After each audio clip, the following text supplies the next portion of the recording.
What the fuck are we thinking? Fuck what doesn't fit. Fuck what didn't fit. Fuck what doesn't fit. Am I crazy? Probably, but do I care? No. Maybe everything else is the fucking problem. I'm taking the word back. Fuck What Doesn't Fit podcast. Hello, everybody. Welcome to the very first episode of the Fuck What Doesn't Fit podcast.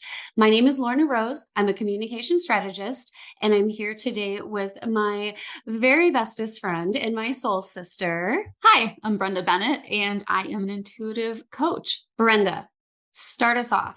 What exactly do you mean when you say fuck what doesn't fit? God, that is such a multifaceted question. So I think that it really started with, well, the biggest fuck what didn't fit was me leaving corporate a few months ago. I had known for a really long time, my intuition was screaming at me that it wasn't where I belonged, but I kept on ignoring what my intuition was telling me. And I kept getting promoted, moving up, thinking that all of the things, all of the promotions, the accolades, the wine in the evenings, everything would make that voice go away. And it didn't. And it wasn't until I started really listening to, my intuition and what it was really saying and following it that I started really exploring what was it saying, why was it saying it? And it all came down to me following what society told me, what my beliefs told me, my given beliefs that, get the money and have everything you want in life and you're going to be happy. And I was just so lost when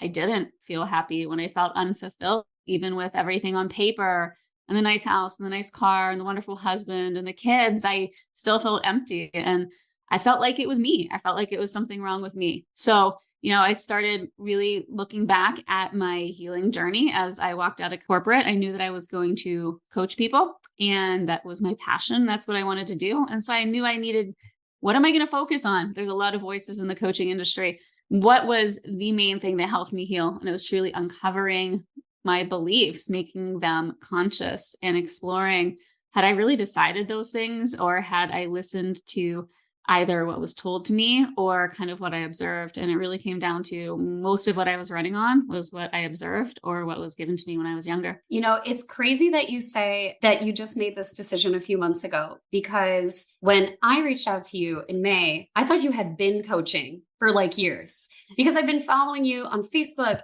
and looking at all of your posts. And that was really what told me, okay, she gets it. I don't know what it is, but I think she gets it. So let me ask Brenda for resume help. So I thought you had been coaching. So, maybe this was coming for you. This is where you've been meant to be this whole time. No, it really is. I started probably 2019, 2020. I knew this is where I wanted to be. I knew that this is what I loved, what I enjoyed. I knew I was good at it. I helped friends all of the time. And I even took a course. I took a course and I thought that course was going to put me on the path. And it really actually set me back. The teachings in the course just did not resonate with what I believed. And I was going through something pretty little t traumatic at the time. And the coaching that I received out of that program really actually set me back. And so I really, for a long time, even though I knew it was coaching that I wanted to do, I really questioned if I could do it, if I could find a way to do it that was different than everybody else.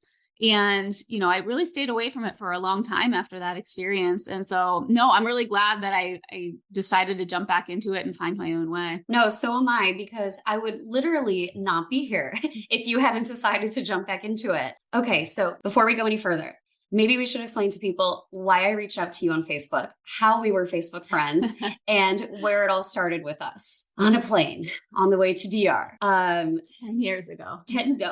Almost 10 years ago. So for everybody listening, this is how Brenda and I came to be friends. Back in 2014, December of 2014, at the time, my boyfriend and I decided to go on a vacation. We were going to go to Punta Cana, DR. And when we connected at the airport in DC, my then boyfriend said, we're going to get a bottle of Ciroc and hopefully the people sitting next to us are cool because we're going to get lit on the plane before we even touched down in DR. And as it turned out, our seats were the very last row of this plane. So he had the window seat, I was in the middle, and then sitting next to me in the aisle seat was Brenda. And directly across the aisle from her was Steve, her now husband. So Brenda, she's quiet, kept to herself, pulls out a book and starts highlighting. I'm in law school at the time. So I decided that would be a good opportunity to strike up conversation just to see if she's cool. And I said something to the effect of, I'm impressed that you are getting in last minute studying before you go to DR. I probably should be doing the same. And what was it that you were reading in that book? Oh, I was studying for my Series 24, FINRA Series 24. Yeah. Yes. So, but correct me if I'm wrong. You were quite happy to close the book. I was so happy to close. Vodka. When you asked, oh my gosh, when you asked me why I was studying, I was like, well, because I know I'm not going to be doing anything but drinking this entire freaking week. So I knew my test was coming up. So I was probably not even really reading all that much, but yeah, I was happy to close that book. So she closed the book. We offered her some Ciroc, and then she asked, can Steve have some? This is my fiance. We're actually on our way to elope. So of course, all the more reason we have to celebrate. Pour up. So the thing with vodka is, if we didn't already have motor mouths, it's like nitrous oxide boosters. Okay. Especially when you put two people with ADHD together on a plane for what, like a 4.5 hour flight. We just started talking. My boyfriend put his headphones in. He obviously got the hint that he was not invited to this party. And Steve had his headphones in, and I would put money on it that he was probably playing bricks and balls. Probably. I don't know if he'd found it by that point. If it was not that, it was some CNBC podcast. For sure, he immediately put it in as soon as we started talking. And if only the rest of the plane had just done that. We got so into this conversation, and it was the Ciroc. And the Ciroc. We got into all of it. That one of the flight attendants came back and asked us to please keep it down because the pilot was complaining about the noise all the way at the back of the plane. But thankfully, before that happened and we had to quiet it down, I just asked, Ciroc would kick in and you were gorgeous and you had this beautiful makeup. And I was like, hey, you're close by. Do you want to be my maid of honor?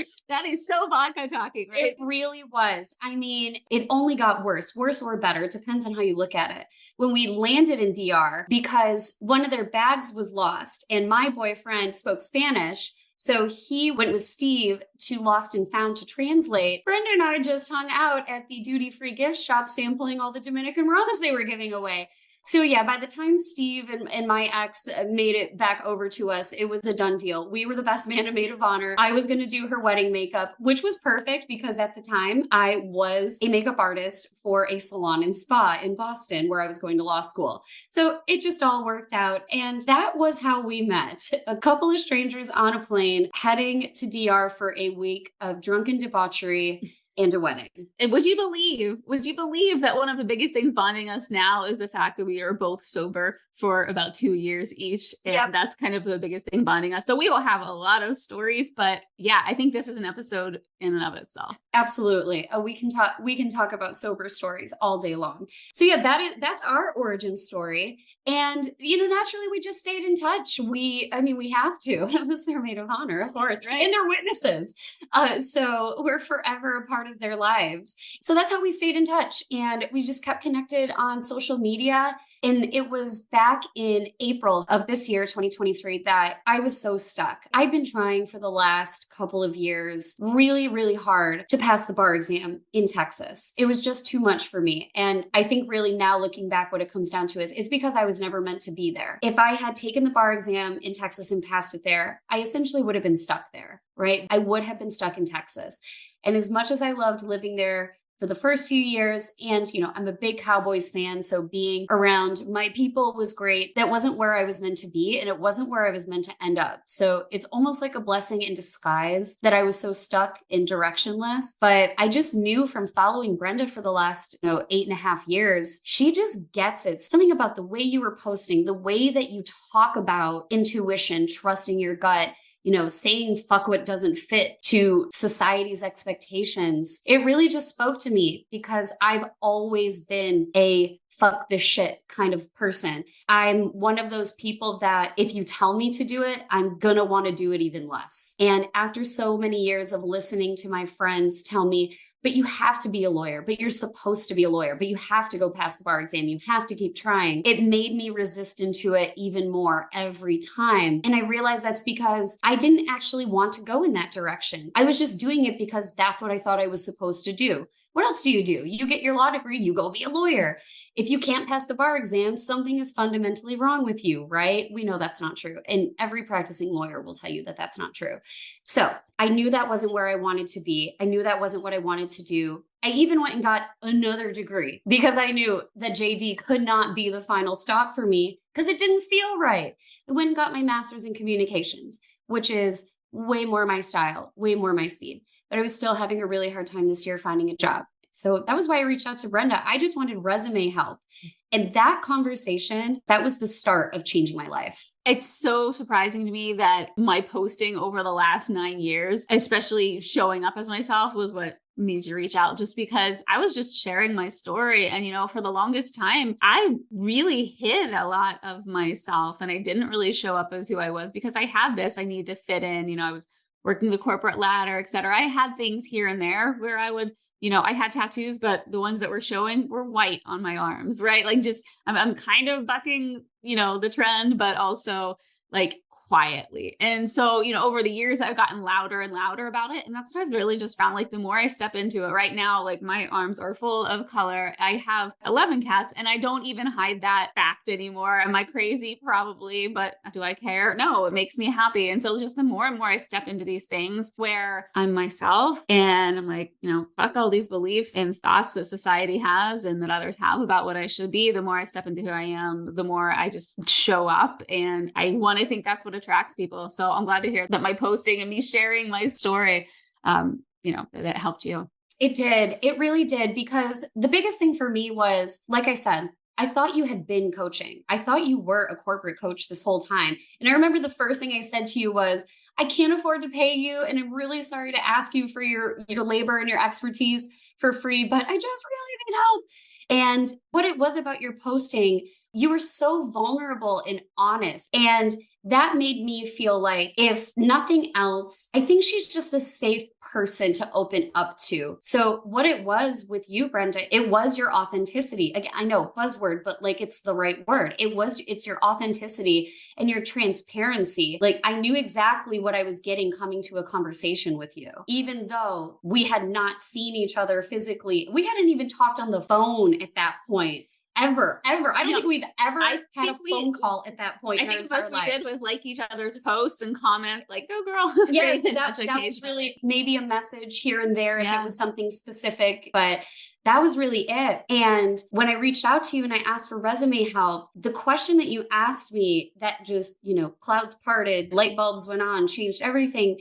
You asked me, what kind of a work day do you see yourself having? And that was a different type of question than what everybody else that I tried to get help from had asked, other friends or family. It's, well, what do you see yourself doing? What kind of job do you want? What jobs are you looking at? And that's a hard question for me to answer, especially in the moment of scarcity and desperation. I'm looking at whatever jobs are going to pay me enough to survive, because that's the struggle right now. And I don't even know that I'm allowed to have desires for my job. I don't even know right now that I'm allowed to say what I want, because the advice I'd been getting up to that point was just take what you can get. Take what you can get for now, because that's what you need. And so when you asked me, what kind of a work day do you want to have? I told you honestly, I don't want to have to put on clothes that I'm uncomfortable in. I don't want to have to sit in a car and commute somewhere that I don't want to be all day. I don't want to be forced to sit around people and share 8 hours of my time every single day with people I don't like that much. Of course, there were some more substantive responses than that. But what you came back and said was, well, no wonder you're having a hard time updating your resume. Resumes are for you to go work for somebody else. I don't think you want to work for anybody else. You want to work for yourself. That's why you can't update your resume.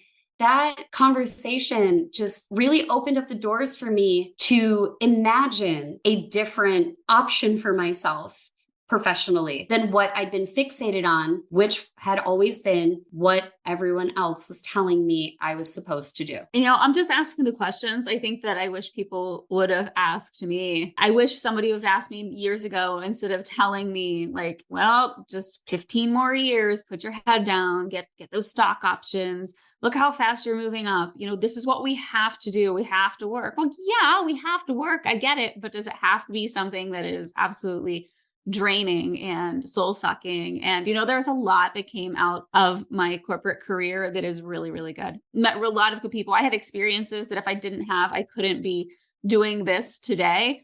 But at the end of the day, ultimately the decision was when a lot of people above me were just saying, put your head down. I only have another 5 years. I'm just going to do this and I'm just going to make it. Like, I just saw the golden handcuffs. I saw that people were locked there, and I didn't want to ever become that. It was kind of in this middle land between, like, if I escape now, I'm not giving up so much that it's not possible to get out of here. And so for me, it's just asking questions so people can have their own truth. Everybody has their own truth. Just not many people actually ask you what you want. Most people tell you what you're supposed to do. I still, to this day, I'm working on answering that.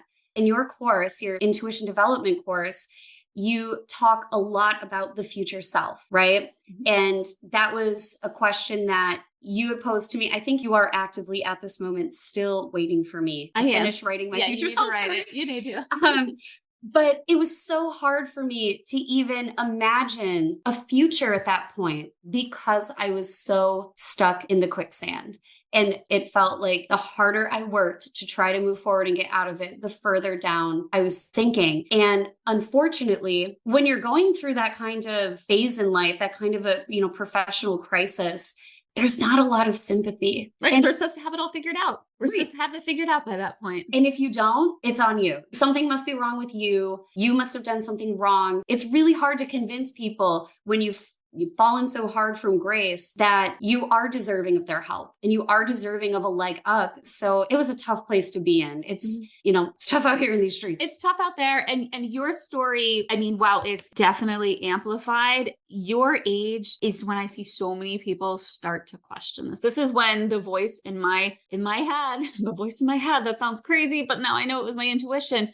It is when it really started screaming at me. And it's when I really started picking up wine and making that my way to quiet it. It's truly right around, I swear, your mid to getting into your later 30s is when we start to really revolt and we either make a change or we end up doing things like I did, like drinking all of the wine while sitting watching Netflix, while putting things into my cart so that I could wake up the next day and have deliveries at my doorstep and make myself feel momentarily better. It is, this whole idea of the midlife crisis. I mean, it's true, but there's a reason for it. We have gone on for so long with what people have told us we're supposed to do. And we are just at this point in our life where we've been doing it for so long. And we're like, is this all there is? Is this it? And it's one of two roads. It's either put our head down, we ignore the calls, and we find ways to get through. We end up with bad coping habits, mechanisms, or we decided to take our life back and we question everything that we were told and we figure out what in this life is ours and what we're going to leave behind because it was others. And I think that's something that's so important. Learning how to recognize what's not yours. That was a whole new concept to me that you introduced me to. And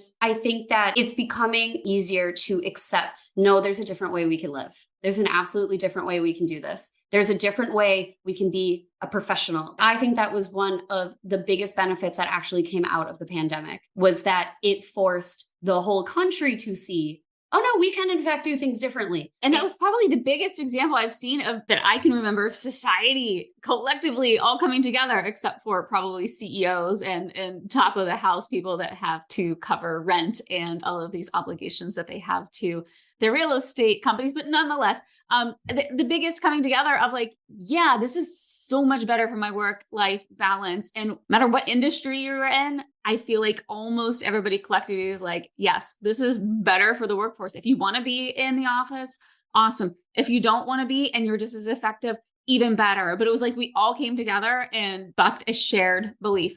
We were like saying, guess what? No, you don't have to sit in the office 9 to 5 to be effective. And look, I'm actually more efficient here at home, getting more done, and I'm able to see my family. Why isn't this what we're doing? And so I think that was a perfect example of questioning beliefs and actually we were quite fortunate, Not saying that the pandemic was fortunate, but to your point, it was very fortunate that we were able to collectively as a society question a belief, a long-standing belief that's been held. No, pandemic bad, but new way of living, not so bad. Pretty good. In fact, I think pretty good for most of us. And we all know the only people who aren't happy about it are the same people that really insist that there's something wrong with paying fast food workers a living wage, as if fast food workers just should not be allowed to live.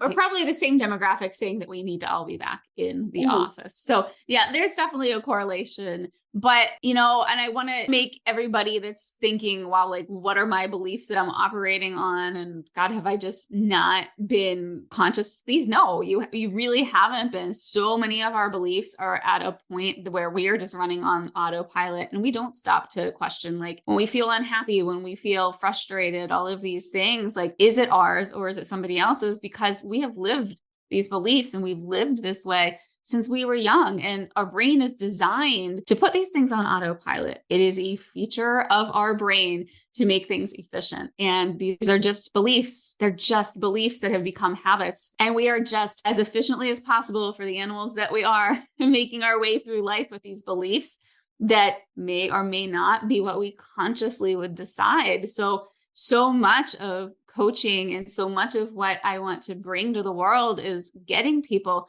to really make what's unconscious conscious, right? To shine that light. Carl Jung said it first, right? Shine a light on the unconscious. It's truly our subconscious that is running everything. And yes, this is all about questioning everything, but there's a very good, valid reason for questioning everything. And it's just to make sure that you're not stuck on autopilot and that you're actually running your life for you and not from some programming that was handed to you. And it's very, very difficult to do this work by yourself. You do need somebody to help you because part of it's the questioning the beliefs. And it's hard to do that to yourself because we protect ourselves.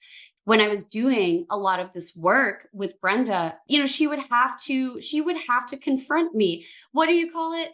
Carefrontation. It's confrontation with care, right? So she carefrontationally made me face these beliefs that I was struggling with. My latest big breakthrough with Brenda came just a couple of weeks ago. What Brenda sat down and asked me was, why not sports? Why not get back into sports? Oh, you guys need to know about Lorna and her sports obsession. It is thick. She lives, breathes, eats, I don't know, whatever you can do to sports, it's what she does. Like from February to August, I'm dead inside because football. Oh no, I take that back. April to August because March Madness, of course. So yeah, sports is my life. Sports has been my life, my whole life. And I've worked in sports. I've been working in sports and entertainment since 2012. And I just had some bad experiences. I worked for a sports event company for 3 years and I was never paid. I was paid commissions in the last year for doing sales on top of being the executive director of this company. It kind of ended ugly. And it really burned me. That just made me say, nope, this must not be for me. I should just be a fan of sports. So when Brenda asked me, why aren't you getting back into sports? I just broke down and I just started crying. It just came out of nowhere. And I explained, because I can't, because I tried and I failed. And when we finally narrowed it down to that one guy that I worked for that refused to pay me, Brenda said, what was it that you said? It was so great. I think it was along the lines of, why would you work so hard for somebody else and not for yourself? Yes. And are you going to let this one douchebag take away your most favorite, passionate thing in the world that you can marry with what you want to do? Are you going to let that one guy, that one person take away that spark? Yes. Oh, and you also said, guys, write this down for yourselves. Are you really going to let somebody who's already taken so much from you in the past hold your future hostage? Even repeating it now is giving me chills because it was like my mind, body, and soul were screaming, no, we are absolutely not going to let that happen. What the fuck are we thinking? And that was it. And now I've set up 3 interviews this week. Mm-hmm. So I can break in to where I really want to be, which is communication strategy and coaching for student athletes. That's the work that means the most to me.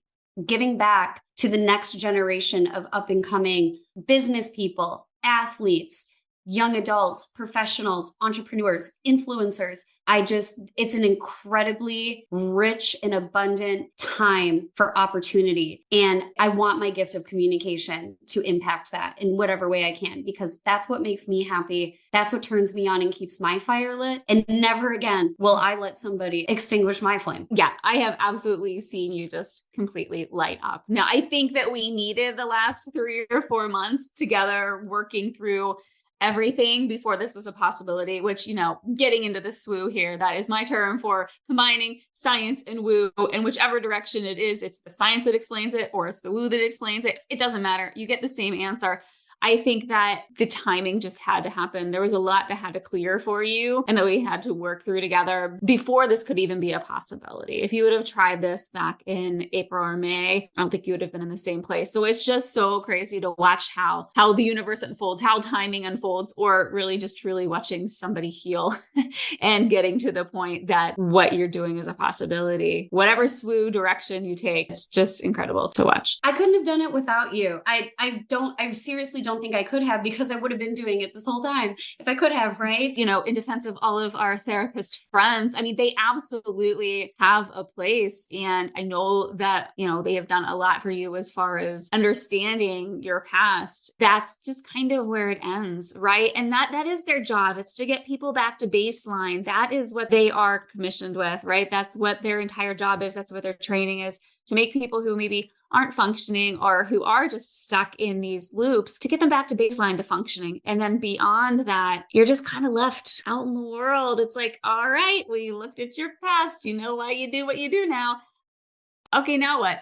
I don't know. What do you think? And so, it's not their job. And there is such a lack in that. Even that is why I'm doing what I'm doing. And even as much as I really can't stand the majority of the direction that the coaching industry has gone. And I hate even calling myself a coach. I really, really hate the word coach because it is so cringe. And that is what kept me away from the industry for so long. But knowing that, and I had a great therapist 3 years ago who helped me get back to baseline.